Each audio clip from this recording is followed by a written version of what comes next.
Denis, qu'est-ce que tu veux que je fasse avec mon adversaire pendant 3 rounds à la cage si je peux le finaliser en 10 secondes? Si j'ai une submission, bam, j'arrache les bras, j'arrache les genoux, j'arrache la tête, tu vois. Il a une défense de takedown ou non, il veut ou il veut pas, il va finir au sol.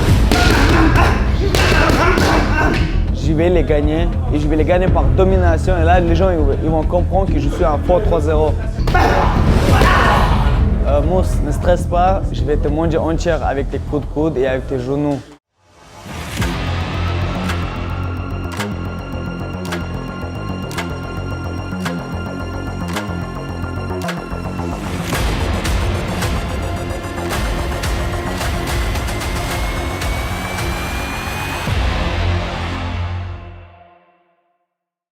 Abou, comment tu vas? Comment se passe la prépa? Très très bien, grosse préparation pour un combat important contre un bon adversaire. Donc je suis prêt même demain. Comme tu as dit, grosse prépa, parce que le combat a été repoussé plusieurs fois. Ouais, Ça date de quand ton dernier combat? En fait, la préparation en gros ça a duré presque 5 mois quand même. 5 mois, donc de préparer 5 mois pour un adversaire c'est beaucoup. Donc je suis prêt de ouf là, j'aimais juste les étrangler et rentrer chez moi tranquille, tu vois. Est-ce qu'au bout d'un moment, quand la prépa elle est trop longue comme ça, Ouais. ça devient pas lassant au bout d'un moment? Non, en tous les cas, moi toute l'année je m'entraîne, j'arrête pas. Donc pour moi ça change rien, tu vois.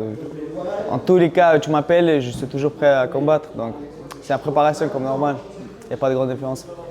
Pour revenir sur ton dernier combat et même globalement sur tes combats à la RES, Ouais. définition rapide, on connaît le style, ça y est. D'où ça devient ça? Bah c'est mon, je sais pas, c'est nature. Je suis naturellement comme ça, je suis pas quelqu'un qui joue à faire le mec, de faire en mode style Hamza Chimaev, tout ça. Je faisais ça même quand j'étais en grappling contre des ceintures noires. Et là, vu que je suis passé en MMA, il n'y a rien qui a changé. Et je vais faire la même chose avec lui aussi. Je m'en fous, c'est 5 rounds et 10 rounds. Et je vais rentrer direct, c'est tout.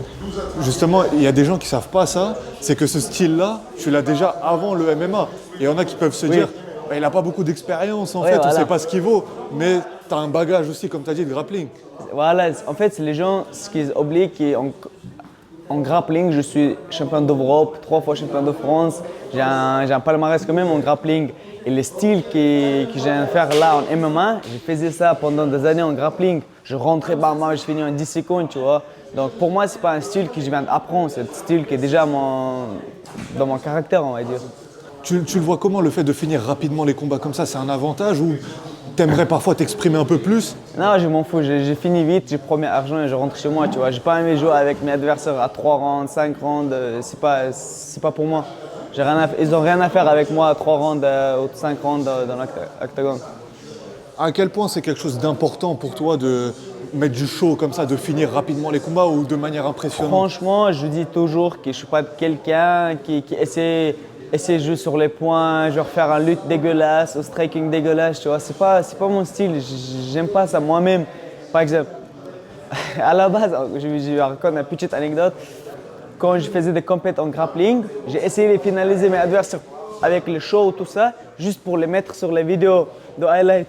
Je m'en fous totalement, genre, je savais déjà que je vais gagner, mais les questions c'était comment je vais gagner, tu vois. Et là, il y a la même chose, donc j'ai pas aimé rester 3 rounds. Denis, qu'est-ce que tu veux que je fasse avec mon adversaire pendant 3 rounds à la cage si je peux le finaliser en 10 secondes? C'est pas logique, tu vois. Si j'ai une submission, bam, j'arrache les bras, j'arrache les genoux, j'arrache la tête, tu vois. Moi, je m'en fous. C'est eux qui doivent faire un truc, c'est pas moi. A priori, ton prochain adversaire, Mustafa Aida, Ouais. c'est pas quelqu'un que tu devrais finir rapidement. On verra. Pourquoi lui, c'est un humain, tu vois, il a deux mains, 2 jambes. Oui, il a jamais perdu par submission à dire, mais personne n'a tenté. Il n'avait pas d'un adversaire grappleur niveau comme moi. Non, il n'avait pas. Peña, il a essayé de le contrôler. Il a perdu contre un je sais pas quoi là. Et il n'y avait pas d'un adversaire comme moi. Mais si on t'apprend bien à être par derrière, tu veux pas, tu vas aller dormir. C'est juste, c'est question tu fais bien ou non, tu vois. La même chose avec les mains, si je prends, je vais les casser. Je ne vais pas rester qu'arbitre et me dire stopper, tu vois. Pour moi, Mustafa Aida, c'est même pas un gars de MMA, c'est un boxeur pur. Il n'a même pas de lutte, il n'a même pas les jambes, rien de tout, c'est un boxeur. Tu me disais, qu'est-ce que je vais faire 3 rounds avec un adversaire, je gagne et voilà, on va vite quoi. Comment tu sais, Qu'est-ce qui te donne cette confiance? Comment tu sais que tu vas gagner? Bah, Denis, avant de rentrer, je sais pas comment je peux t'expliquer ça, je te jure, je sais pas. Je sais pas comment, même si contre moi, un gars de 200 kilos, on va dire, j'ai cette confiance comme quoi je peux le tuer si j'ai envie. Je suis fan de faire ça, tu vois. Et je suis sûr que je vais faire ça. Et la confiance que j'ai à moi-même, ça me donne encore 2 fois plus.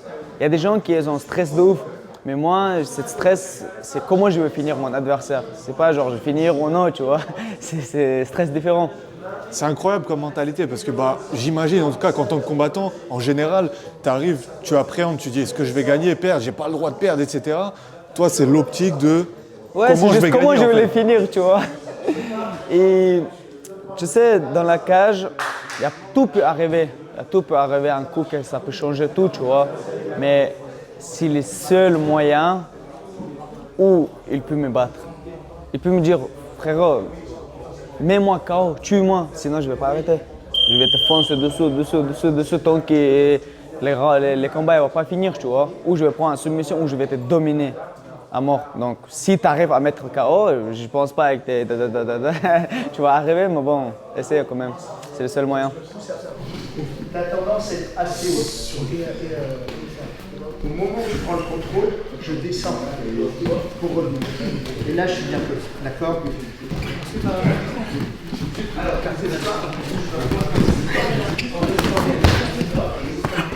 Oui. Ah. Oui. Je lâche pas. Oui. Je ne lâche pas. Qu'est-ce que tu sais de ton adversaire, Mustapha Aida? Bah, il a rien, il a boxe. C'est un boxeur. Voilà, je ne peux pas dire plus parce que je ne peux pas dire qu'il a une bonne défense de lutte. Je ne peux pas dire qu'il a un kicker de ouf. C'est un boxeur, c'est tout. Voilà. Il a 12 combats en MMA. Il a fait des grosses guerres sur des 5 rounds, notamment à l'European Beatdown. Il a fait un seul combat en 5 rounds, je pense. À l'European Ouais. Beatdown. Ouais, il a fait contre un gars qui est 4-0, je pense. C'est même on n'attend pas. Et pour moi, l'autre, il a gagné parce qu'il a plus dominé en lutte, tout ça. Mais ils ont donné à Mustapha, tu vois. Mais pour moi, c'était ou un match égalité ou l'autre, il a gagné. Mais bref. Donc, mais l'autre, il n'avait même pas de 10% de grappling lutte que moi j'ai. C'est ça la différence entre moi et les seuls 5 rounds qu'il a fait. Denis, il a une défense de takedown ou non, il veut ou il veut pas, il va finir au sol. On sait tous ça. Lui, il sait ça. Moi, c'est coach, il sait ça. Donc ça, les questions, comment il va gérer ça. Mais en tous les cas, lui, il a que plan 1, boxe. Moi, j'ai plan A, B, C, D, je peux continuer jusqu'au bout. Donc, je ne sais pas qu'est-ce qu'il va faire, la mesquine.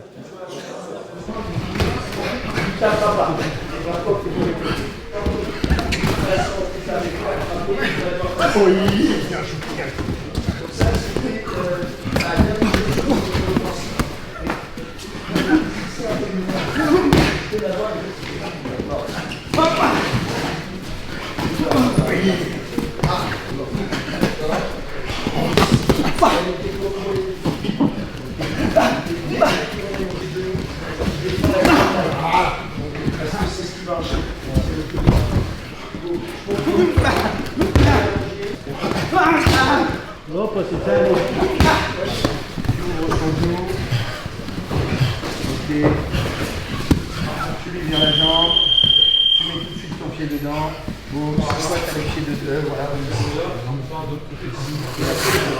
Non, là, il est Ce combat, ça marque le retour de l'ARES après plusieurs mois. Ouais. De base, vous étiez en main event, maintenant il y a Baki. Ouais. Qu'est-ce qui représente ce combat pour toi? C'est un combat important. Denis, je pourrais me permettre, avec mon record 3-0, je pourrais combattre contre 1-1, 2-1. Personne ne me dira rien si je fais ça. Mais je suis quelqu'un qui cherche toujours des challenges. Et j'ai choisi quelqu'un fort. Mustapha, il est fort. Je ne vais pas le sous-estimer. Il est fort, il faut assumer, tu vois. Il n'a pas dit tout parce que c'est un beau gosse. Non, il n'est pas beau gosse. C'est pas ça les questions. Mais je vais les gagner. Et je vais les gagner par domination. Et là, les gens ils vont comprendre que je suis un fort 3-0. Et là, ils regardent sur mon record et disent « Ouais, il a battu ça. » Mais les gars, je ne pourrais pas plus. Quand j'ai 1-0, je ne pourrais pas affronter quelqu'un qui a un combat. C'est l'organisation qui m'a bloqué, ce n'était pas moi. Donc, voilà. Justement, tu parles de ce record de 3-0. Il y a beaucoup de questions qui se posent autour de ça, notamment chez les adversaires voilà, il n'a pas beaucoup d'expérience. Ouais. Moustapha le dit, pour lui, tu es surcoté. Il essaie de le calmer lui-même. Il essaie de le calmer. Ce que je peux dire à lui, Mouss, ne stresse pas, je vais t'envoyer trop vite à Roubaix. T'inquiète même pas par rapport à ça. Tu vas pas rester longtemps avec moi dedans. Mais en tous les cas, il va dire, ouais, quand tu prends des genoux, des coups de coude, je vais te manger entière avec tes coups de coude et avec tes genoux. Et ça va rien changer, je vais même pas sentir tes coudes. On n'est pas en ping-pong, tu vois, c'est pas pareil. Tu verras ça dans la cage. Là, on peut parler ce qu'on veut, mais les questions à ça, on va répondre qu'en cage. Et je te montrerai ça. Il pense aussi que du fait que tu as fait des finitions rapides et que tu as 3 combats MMA, tu n'as pas connu encore la dureté d'un combat. Non, je connais la dureté. Mon premier combat en pro, je me suis combattu j'avais les fèvres, 40 degrés, 41-40 fèvres pendant 3 jours. Et avant de rentrer, j'arrivais même pas à faire pas d'ours parce que j'avais pas de force. Et je fais comme ça une grosse guerre pendant 3 rounds. J'étais mort déjà, mais je sortais ce combat juste avec un caractère. Donc, mais lui, là, j'ai une grosse préparation. Je sais qu'est-ce que je peux attendre de sa part, etc. Tu vois, mais il va essayer. Il se calme lui-même de 10 ans. Avant de dormir, il dit ouais, peut-être Abou il va se fatiguer en 4e, 5e round. Mais il faut arriver avec moi en 4e, 5e round. C'est ça les problèmes.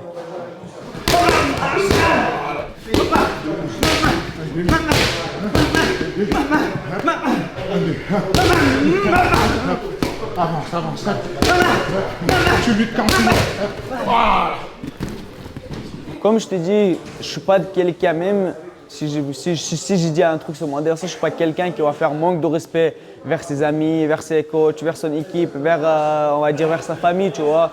Mais vers lui, je ne peux parce que tant qu'on ne finit pas les combats, c'est mon adversaire et c'est quelqu'un qui veut me faire mal. Donc là, c'est pas de mon ami, on va dire. C'est pas de mon ami. Donc je peux dire ce que je veux, tu vois, sur lui. Mais les lignes rouges, je dépasse jamais. Qu'est-ce qu'on peut attendre de toi sur ce combat? Première round, finalisation. Comment, je ne sais pas, je ne me suis pas décidé encore, mais t'inquiète, je vais choisir un truc pour toi. Mais être aussi confiant de finaliser Moustapha Aïda au premier round, moi j'arrive pas à comprendre d'où ça vient ce... Tu verras, juste attends le 17 novembre, regarde premier round et tu verras. Mais rate pas, sois pas en retard parce que ça va, il va taper trop vite. On sait que c'est la ceinture intérimaire. Qu'est-ce qu'elle représente la ceinture de l'Ares pour toi? Non, pour moi c'est une vraie ceinture. Et après peut-être je vais donner la chance à Peña pour défendre la ceinture, tu vois. On verra, ça dépend du moment comment je vais me sentir, tu vois. Mais pour moi c'est une vraie ceinture, c'est pas ceinture intérimaire.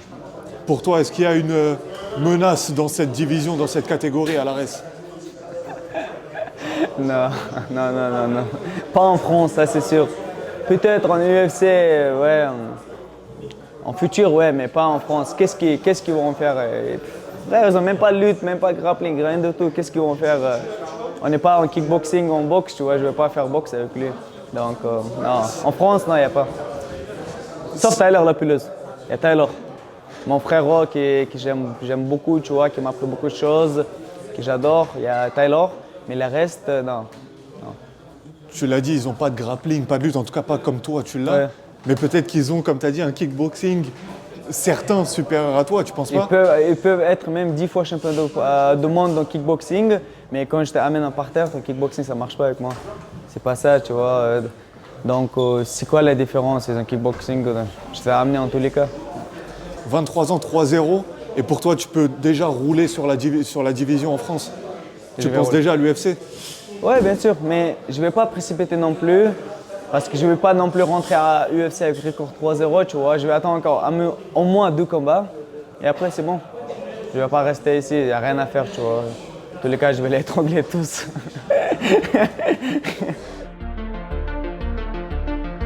Les gars, soyez pas en retard, soyez là le 17 novembre, parce que ça va finir trop vite. Même Moustapha, il peut parler de ce qu'il veut sur Internet, etc. Cage et Internet, c'est 2 trucs différents. Donc, soyez là le 17 novembre.